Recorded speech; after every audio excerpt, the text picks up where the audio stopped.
आम आदमी पार्टी द्वारा तिलक पत्रकार भवन में पत्रकार परिषद का आयोजन किया गया।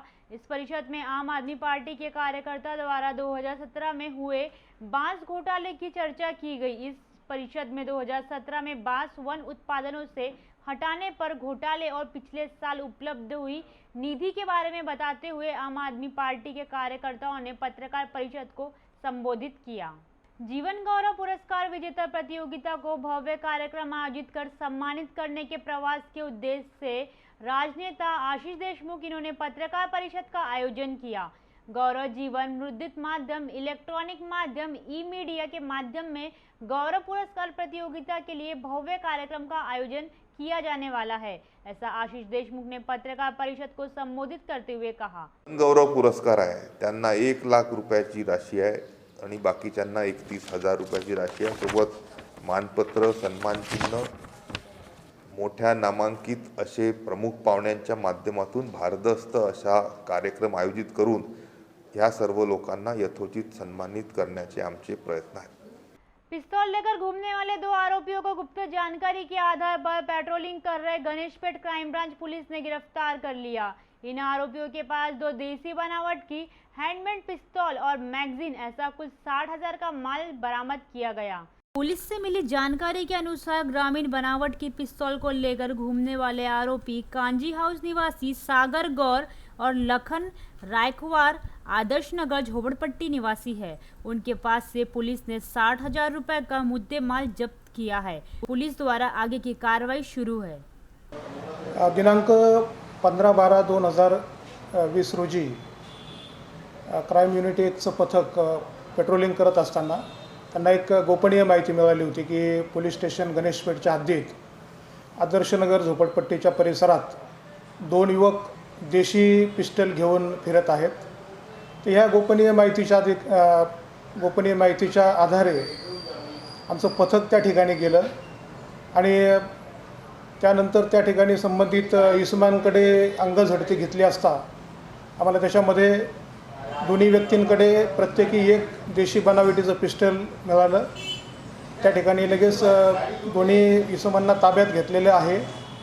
त्यांची नावं अनुक्रमे सागर मुन्नालाल गौर आणि लखन रायकवार हे दोन्ही पोलीस स्टेशन गणेशपेठ हद्दीत राहणारे आहेत आणि त्यांच्यावरती भारतीय हत्यार कायदा 325 अन्वये कारवाईसाठी पोलीस स्टेशन गणेशपेठ यांच्याकडे देण्यात आलेला आहे। ब्यूरो रिपोर्ट कृषि समृद्धि।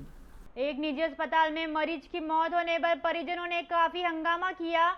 हरिराम नगर पुलगांव निवासी जोगेंद्र प्रसाद तिवारी की बुधवार सुबह इलाज के दौरान मौत हो गई। मृतक ने परिजनों ने अस्पताल पर लापरवाही का आरोप लगाया, साथ ही सदर पुलिस मौके पर पहुंची। गुरुवार सुबह पोस्टमार्टम किया गया। यह जानकारी मृतक तिवारी के दामाद संदीप चौबे ने दी। संदीप का कहना था कि जोगेंद्र हर्निया से पीड़ित था। 14 दिसंबर की रात करीब 10 बजे उन्हें अस्पताल में भर्ती कराया गया था। सुबह करीब 9 बजे उनकी तबीयत फिर से खराब हुई तो उनका परिवार उनकी देखभाल करने के लिए उनसे भीख मांगता रहा। बताया गया कि मरीज को ऑक्सीजन की ज़रूरत थी, लेकिन वह समय पर नहीं मिल सका। उनसे कई बार खून की उल्टी की, उसके बाद कोई भी ध्यान नहीं दिया गया। घटना यह है, किंग्सवे हॉस्पिटल के नाम से हम लोग पुलगांव से आए। मैंने मेरे ससुर जी को, मेरा नाम संदीप चौबे, पुलगांव में रहते, उनका नाम जोगेंद्र तिवारी, उनको हर्निया की प्रॉब्लम बताई थी वहाँ पे। उसके लिए हमने वर्धा में चेकअप के लिए गए।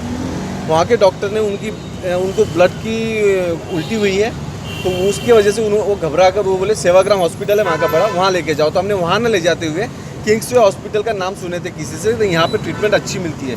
हमने यहाँ पे रातों रात यहाँ शिफ्ट किए। 3 लेडीज़ थी लाने के लिए, उन्होंने यहाँ लेके आए। यहाँ लाने के बाद उन्होंने सबसे पहले तो बोले चेकअप कराना पड़ेगा पूरा।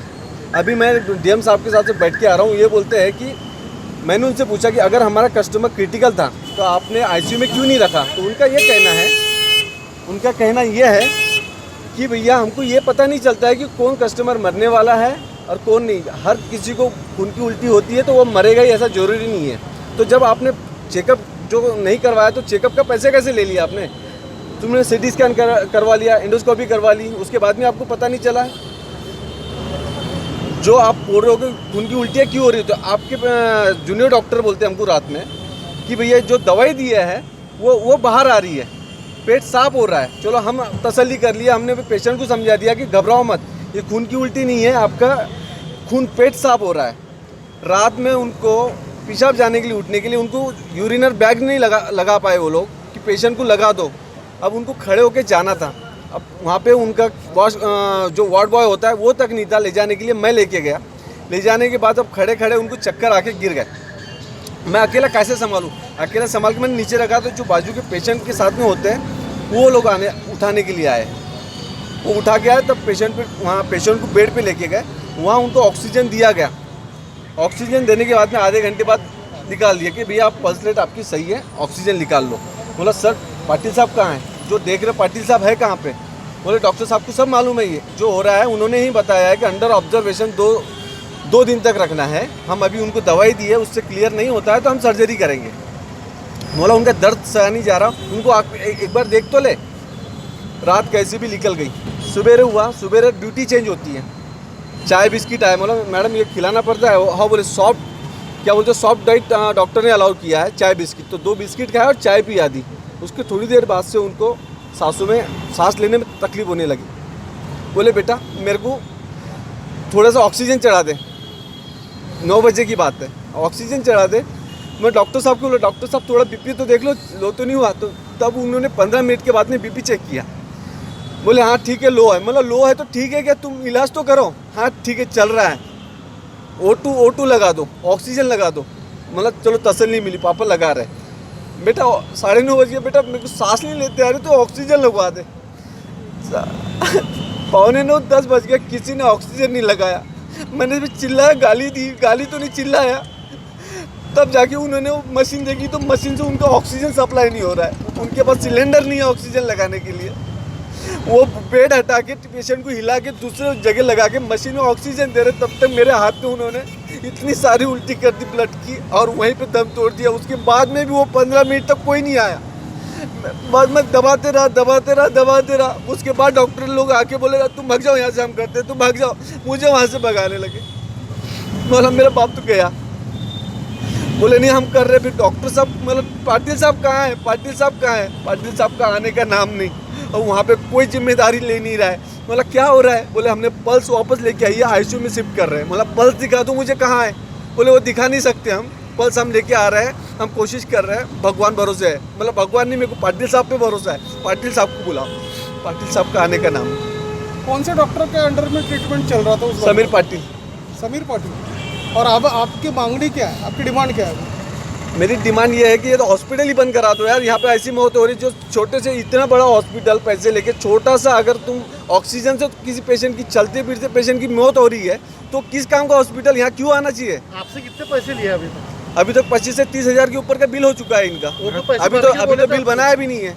मृतक के आपका क्या रिलेशन है? मेरे ससुर लगते हैं। ऑक्सीजन था क्या वहाँ पे कुछ ऐसे? ऑक्सीजन नहीं था भैया, नहीं तो जान बच जाती। इतने बड़ा हॉस्पिटल ऑक्सीजन है तो ये तो एक छोटा सिलेंडर रात में था, वो बताया ना, वो भी रात में निकाल के लेके चले गए। डॉक्टर समीर के अलावा और कौन डॉक्टर से उनके नाम नहीं पता है मुझे अभी। बस पाटिल साहब करके, समीर तो अभी सुना मैंने, गया था तो, क्योंकि वो डॉक्टर साहब आए नहीं मेरे साथ में। रात भर जागता रहा कि डॉक्टर साहब आएंगे, मैं मिलूंगा, बात करूंगा, क्या प्रॉब्लम है, क्यों उल्टी क्यों हो रही, कम क्यों नहीं हो रही है। कोई लेना देना नहीं। मतलब आईसीयू में क्यों नहीं शिफ्ट किया तुमने यार, ये जनरल वार्ड में क्यों शिफ्ट करके रखा है? हॉस्पिटल के एमडी का क्या कहना है? उनका कहना है कि कौन सा कस्टमर क्रिटिकल होता है ये उसके चेकअप के बाद पता चलता है। तो मैंने पूछा कि सर जब खून की उल्टियाँ हो रही है तो आपको ये समझना चाहिए कि वो क्रिटिकल नहीं। बोले हर कोई खून की उल्टी करने वाला क्रिटिकल नहीं होता। बोला क्रिटिकल है ऐसे पता कैसे चलता, चेकअप होने के बाद में। तो सर जो ट्रीटमेंट कर रहे हैं डॉक्टर साहब, उनकी जिम्मेदारी है कि मेरे भरोसे अगर किसी ने पेशेंट छोड़ा है तो मैं एक बार देख लूँ जाके। आप पेशेंट निकल गया, उसके बाद में आपका आने का पता नहीं है, आपके जूनियर आपके बता दे रहे हैं कि डेट डिक्लेयर कर दे रहा है, और उसके बाद में आप आ रहे हो, तो ये क्या तरीका है? किंग्स हॉस्पिटल के लापरवाही के कारण आपके ससुर की डेथ हुई है? जी जी पक्का 100%। किंग्स हॉस्पिटल की लापरवाही है। आपका नाम क्या भैया? मैंने अखिलेश भैया को फ़ोन किया, मेरे को यहाँ पे सिक्योरिटी वाले हम लोगों को जाने नहीं दे रहे। सब होने के बाद में अंदर बॉडी के पास में हमको नहीं जाने दे रहे। जाके हमने ज़बरदस्ती जाके देखे तो बॉडी पूरी नेकेड, कपड़े उतरे हुए उनके। अभी आपकी अगली स्टेप क्या है? अगली स्टेप यही रहेगी मेरी कि ये हॉस्पिटल वाले जो कड़ी से कड़ी कार्रवाई हो। अभी FIR करेंगे। FIR पुलिस वाले FIR नहीं ले रहे हमारी, बोले वहाँ से पहले डेथ सर्टिफिकेट लेके आओ, तो पोस्टमार्टम कराना पड़ेगा, हमको डरा रहा है। और यहाँ पे हमने बिना बुलाए पुलिस वाले आ गए, हम FIR करने गए तो वहाँ पे हमारा रजिस्ट्रेशन नहीं लिया गया। ब्यूरो रिपोर्ट कृषि समृद्धि।